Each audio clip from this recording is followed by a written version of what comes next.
What is the cathedral? The cathedral is just a word for a system of ideological consensus making. It's a distributed system of ideological consensus making. There's no core, there's no center to it. And what it really means in a nutshell is universities plus the media. And you can append a few other NGOs and things like that. We can say institutions of education and institutions of thought distribution. So the universities, the professors at the universities sort of create the ideological fabric. They do all of the thinking, all of the intellectualizing on what modern philosophy is supposed to be. And then the media distributes these ideas to all of the masses and all of the elites and everyone in the country. And the weird question is, how do all of these universities and the New York Times and the Washington Post and the Guardian and all these places, how do they all agree on everything all the time without some central body controlling them? Well, the answer to this is because they have a religion. The religion is called progressivism, and it's descended, according to Moldbug, in a very literal sense, from Calvinism and Protestantism, mainline Protestantism generally.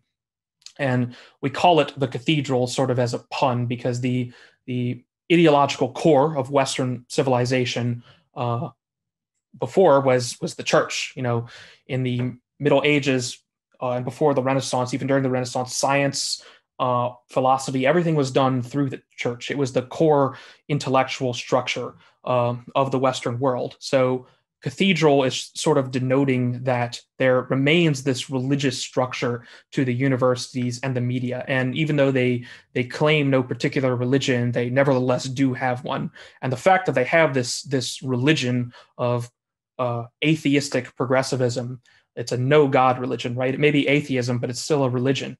Buddhism has no central God, for example. So it is in fact a religion, and that's how they coordinate. So the cathedral is the fact that all of these different institutions, Harvard, Brown, Yale, the New York Times, they all converge into one effective unit in this distributed fashion.